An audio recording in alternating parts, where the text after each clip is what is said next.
कि व्हाट्सएप आ चुका है, खर्रा निकल चुका है, सबको नतमस्तक होकर चरण वंदन करके अब ये लाइन पकड़नी है।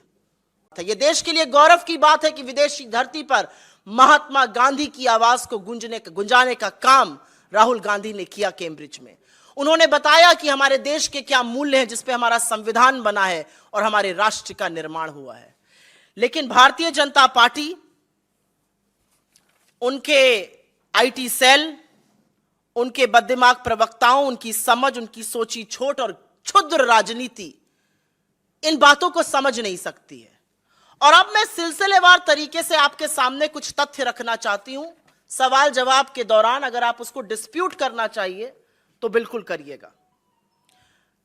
कांग्रेस पार्टी की प्रवक्ता होने के नाते टीवी डिबेट्स पर जाना होता है शाम को, और कल पूरे दिन भारतीय जनता पार्टी, उनके बददिमाग प्रवक्ता, उनके विक्षिप्त मंत्री लगातार लगे हुए थे।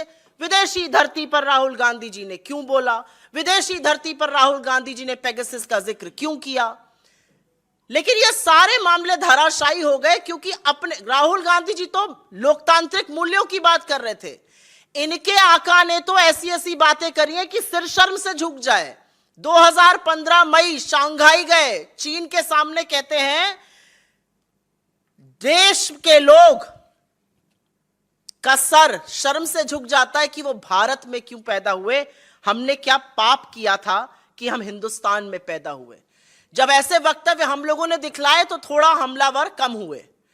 लेकिन जब हम लोग टीवी डिबेट कर रहे थे 6 बजे तक यही था, विदेशी धरती पर, पेगासस पर भी बेचारे कुछ नहीं बोल सकते क्योंकि जो जांच समिति सुप्रीम कोर्ट की थी उसने कोर्ट को बताया कि सरकार ने सहयोग ही नहीं किया। कौन से नरकंकाल छुपाना चाहते हैं हम नहीं जानते। अगर भाग था आपका दामन तो आते जांच समिति के सामने बात करते।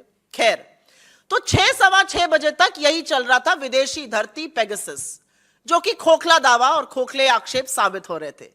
एकदम से 6:15-6:30 बजे के बीच में ब्रेकिंग न्यूज हर चैनल पर और हर पोर्टल पे आने लगी, और यह आने लगा कि कैसे राहुल गांधी जी ने तथाकथित भाजपा के कहे अनुसार और कुछ चरण चुंबकों के कहे अनुसार चीन की तारीफ करी और पुलवामा के शहीदों की अवहेलना करी है।